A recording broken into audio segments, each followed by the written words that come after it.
Hi guys, तो good morning. स्वागत है आप सभी का मेरे यूट्यूब चैनल पे। भाई बहुत दिन से वीडियो नहीं आ रही है, तो बच्चों की डिमांडें आ रही हैं कि मैं वीडियो बनाऊं इन टॉपिक्स पे। तो देखो, ऐसा तो आपने देख लिया होगा कि हमें क्या क्या चीज़ें करनी चाहिए सिलेक्शन को पाने के लिए, लेकिन कुछ छोटी छोटी 3-4 चीज़ें हैं जो उनको बारे में हम डिस्कस करेंगे कि ये चीज़ें आपको सिलेक्शन पाने के लिए अवॉइड करनी है, नहीं करनी है। ठीक है, आप बहुत अच्छे से तैयारी कर रहे होंगे, जोर जोरों से तैयारी चल रही होगी, एग्जाम में भी बहुत ही कम टाइम बचा हुआ है, सब बच्चे बहुत अच्छे से तैयारी कर रहे होंगे, बट उस प्रिपरेशन को कैसे सक्सेस रिजल्ट में कन्वर्ट करना है वो आपका पेपर पे डिपेंड करता है कि आप अपने पेपर को किस प्रकार अटेम्प्ट करते हैं।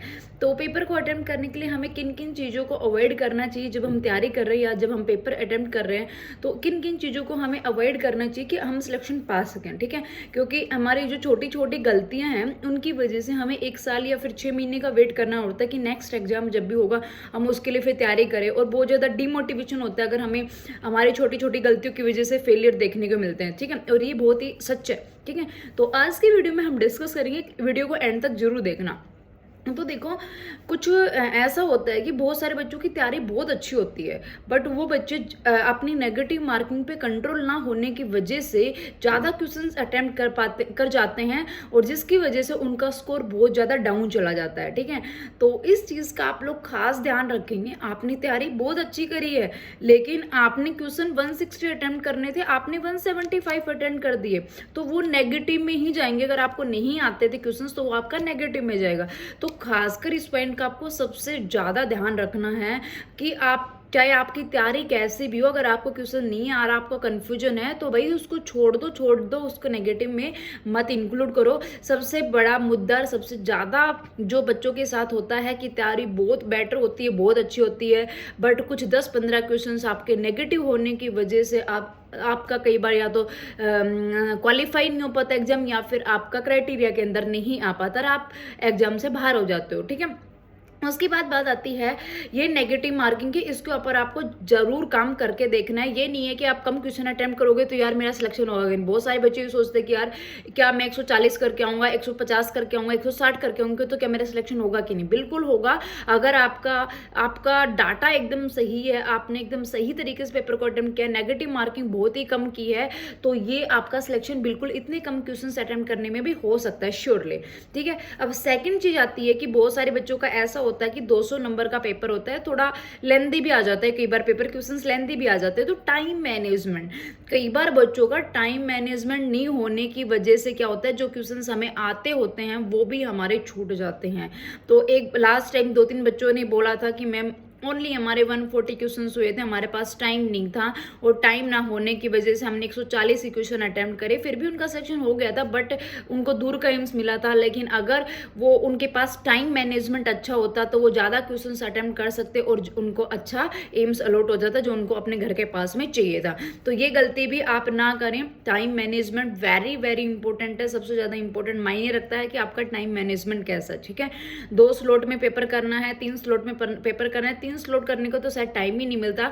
फर्स्ट स्लॉट और सेकंड स्लॉट, और फर्स्ट स्लॉट में आपको, फर्स्ट स्लॉट तो सबका अच्छा ही जाता है, बट जो मेन कंसंट्रेशन, क्योंकि जैसे हम धीरे धीरे पेपर करते जाते हैं, लास्ट का जो टाइम बचता है हमारा कंसंट्रेशन लॉस होने लगता है, हमें नहीं पता हम क्या कर रहे हैं। और सीरियसली इट्स हैपन, क्योंकि हम 2 घंटे से स्क्रीन के सामने बैठे रहते हैं, हमारा माइंड भी काम करना थोड़ा बंद कर देता है हल्के हल्के, तो उस टाइम में हमारी नेगेटिव मार्किंग ज़्यादा होती है। तो उस चीज़ का आप खास ध्यान रखेंगे कि जो लास्ट का टाइम है, या तो उसमें आपको बहुत अच्छे से पेपर को पूरे कंसंट्रेशन के साथ अटेम्प्ट करना है, या फिर आपको ज्यादा क्वेश्चंस अटेम्प्ट नहीं करने उस टाइम में। और जो हमारे ज्यादा क्वेश्चन जो नेगेटिव होते हैं वो स्टार्टिंग में नहीं होते, वो जब हम लास्ट में जो कंफ्यूजन क्वेश्चंस को 2 ऑप्शन में कंफ्यूज होता है उनको जब हम अटेम्प्ट करके आ जाते हैं तो वो ही हमें मार देते हैं। और एक और बहुत अच्छी बात बताऊंगी, जो क्वेश्चन आप लोगों ने फर्स्ट टाइम में अटेम्प्ट कर दिया उस क्वेश्चन को सेकेंड टाइम आप हाथ ना लगाएं, क्योंकि फर्स्ट टाइम वाला आंसर्स 95% आपका सही होता है, तो आप उसके साथ छेड़छाड़ी ना करें। क्योंकि बहुत सारे बच्चे सेकेंड राउंड जब लेते हैं तो फर्स्ट राउंड के आंसर्स होते हैं उनको चेंज कर देते हैं और वो उनके आंसर्स गलत हो जाते हैं। 2 चीजें होगी, negative marking and time management. अब बहुत सारे बच्चे होते हैं इधर भी घूम रहे हैं भाई, उधर भी घूम रहे हैं, इस कोचिंग में भी पढ़ रहे हैं, उस कोचिंग का भी नोट्स पढ़ रहे हैं, ये पढ़ रहे हैं, वो पढ़ रहे हैं। भाई आपको एक एक जगह ट्रस्ट करके रहना है, एक ही वैल्यूएबल कंटेंट पढ़ना है, ठीक है। और एक या दो बुक ले लो, मैक्सिमम आप 2 बुक ले सकते हो एमसीक्यू प्रैक्टिस करने के लिए, ठीक है। नोट सेट के लिए एक बुक सफिशिएंट हो भी सकती है, नहीं भी हो सकती है, इट्स डिपेंड ऑन यू कि आपकी थ्योरी कितनी अच्छी है, आपका बेस कितना स्ट्रॉन्ग है, उसके ऊपर डिपेंड करता है, ठीक है। बट कुछ चीज़ें हमें दूसरी बुक भी रेफर करनी होती है, लाइक पीआर यादव में इमेज बेस्ड क्वेश्चन नहीं है, उसके लिए हमें टारगेट आई रेफर करना पड़ेगा। ऐसे क्वेश्चंस आपको पढ़ने हो तो आप 2 बुक रेफर करें, ठीक है। तो सबसे बेस्ट आपके पास जो नोट्स हैं उन्हीं का रिवीजन करें, जो बुक आपने अभी तक पढ़ रखे है उसी को पढ़े, नई बुक ना पढ़े, ठीक है। और थर्ड चीज़, आपको 1 या 2 बुक से क्वेश्चन एमसीक्यू प्रैक्टिस करने हैं, कम से कम ज़्यादा नहीं, आपको अपनी 3000-4000 क्वेश्चन निकालने हैं भाई। बस ऐसा करो कि 1000-1200 क्वेश्चन आपके निकल जाए, जो थ्योरी का पोर्शन आपका वीक है वो आपका रिवाइज हो जाए। बस इतना ही करना है, ज़्यादा बर्डन नहीं लेना। पेपर हमेशा की तरह वैसा ही क्लिनिकल थ्योरेटिकल दोनों कॉम्बिनेशन आएंगे, ठीक है। इमेज बेस्ड क्वेश्चन भी देखने को मिलेंगे, आपको हर प्रकार के क्वेश्चन देखने को मिलेगा, बट पेपर ज़्यादा टफ नहीं होगा। हम बना देते हैं कि एम्स का लेवल ऐसा है, लेवल ऐसा है, बट हाँ मीडियम टू मॉडरेट पेपर का लेवल रहता है अगर हमारे, क्योंकि जो पेपर का लेवल तो मीडियम ही रहता है, बट जो एम्स का जो एग्जामिनर है वो हमें इजी चीज़ों में कंफ्यूज कर देता है, ज़्यादा कंफ्यूज कर देता है, ठीक है, ऑप्शंस और क्वेश्चंस को मॉडिफाई करके। बस यही एक फंडा एम्स का कि इजी चीज़ों को मॉडिफाई करके हमें ज़्यादा कंफ्यूज कर देता है और एग्जाम में हम कंफ्यूज हो जाते हैं। तो इन सारी चीज़ों को आप ध्यान में रखते हुए पेपर को अटेम्प्ट करें, आपका श्योर सिलेक्शन होगा। और आपने बहुत अच्छे से मेहनत करी है तो वीडियो नहीं आ रही थी, इसलिए मैंने सोचा एक छोटी सी वीडियो बना दी जाए। तो इस वीडियो को जरूर एंड तक देखें, और अगर आप चैनल पे नए हैं तो चैनल को सब्सक्राइब कर लें।